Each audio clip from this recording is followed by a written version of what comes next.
Jerome ngayon sa napakagandang lugar na ito kasi ang dami-daming kahoy sa paligid. Mayroon kaming meeting sa aming parokya, sa aming diocese pala na dito po gagawin.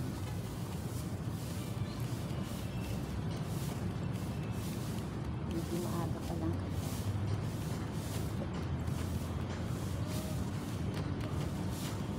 Nahantay ko po sila. Paaga ako. Sigurado po nag-aaral ako, most punctual na ako.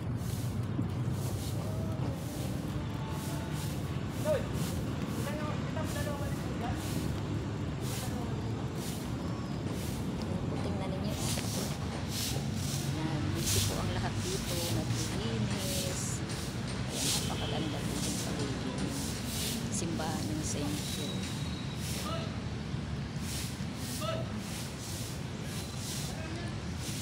O diba? Kapag good times. Kahit na waiting ako.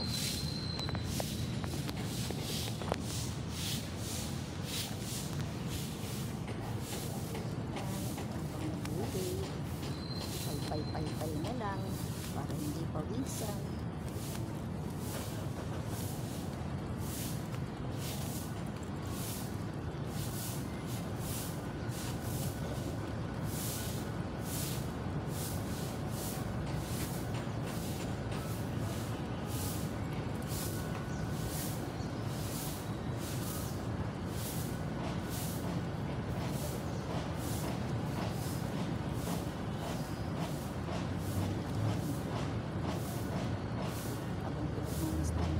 Salon dito sa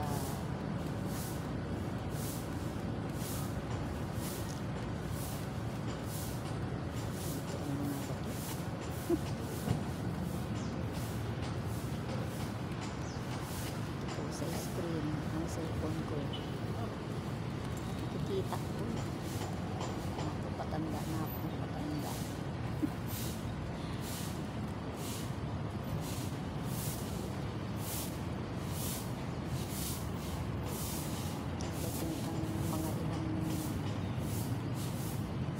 Years na lang hindi na ako pwedeng mag-serve, diba?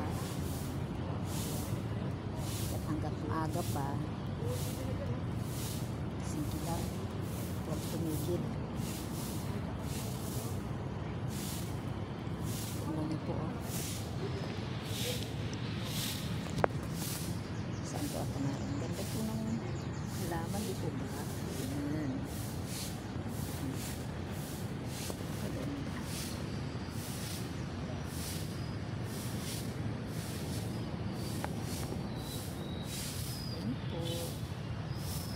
Simbahan ng St. Jerome. Nasa labas po ako, nasa gilid ako, kaya hindi po makita sa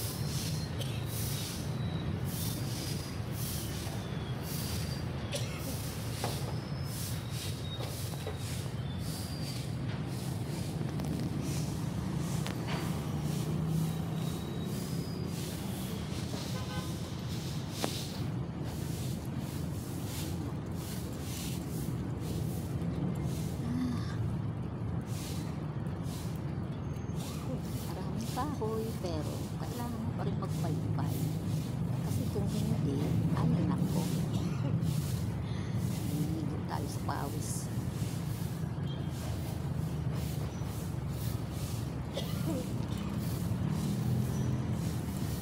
Katapos po nito pupunta ako sa mall. Yan, malapit lang po dito kasi mahirap umuwi, masyadong mahigit. Dito po.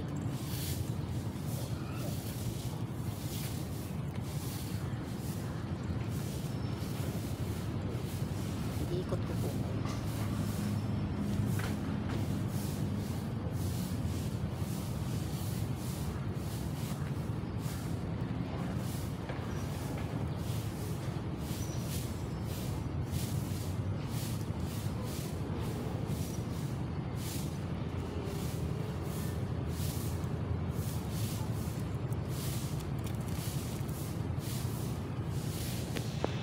Habang wala pa po sila.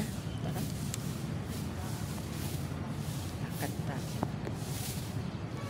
Tatakpan ko ba yung camera? Ganda.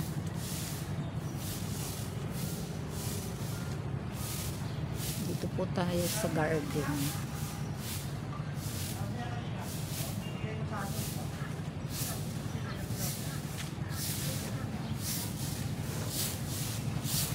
Dito malilim, kaya lang busy pa yung mga tao.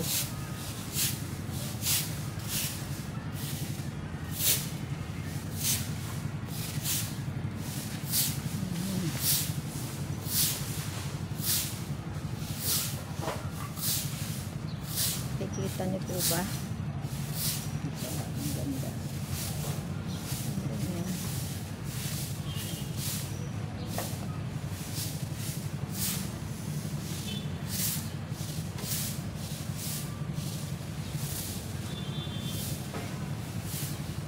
Ito po ang patio ng St. Jerome. Kapag mahal na araw, dito sila nagkakaroon ng Station of the Cross. Nakikita ko po kasi sa paligid yung pong kanilang mga sign para sa Station of the Cross. Sarap po dito, di ba? Maliwalas, kaya dito na po muna ako.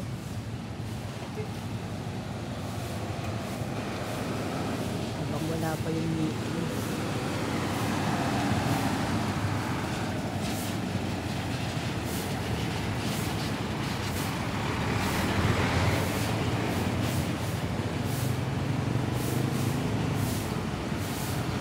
Dito po muna tayo.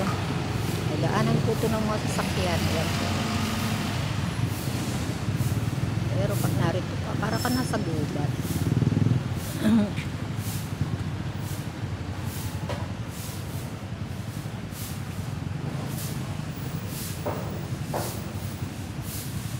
Hindi pa rin po ako naalis para makikita ko.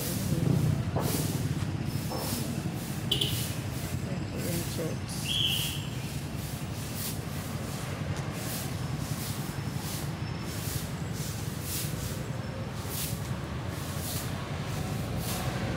Doon yung mall. Pupuntahan ko mamaya para doon ako maghintay-hintay na bumaba yung init para sa akin pag-uwi. So, malapit lang po, walking distance. At maraming busy sa aking paligid. Habang ako ay busy sa kadadada dito. Diba? Yan, may parating na po akong kasamahan. At habang hindi pa po siya malalapit dito, ako'y magpapaalam naman sa iyo. Kaya po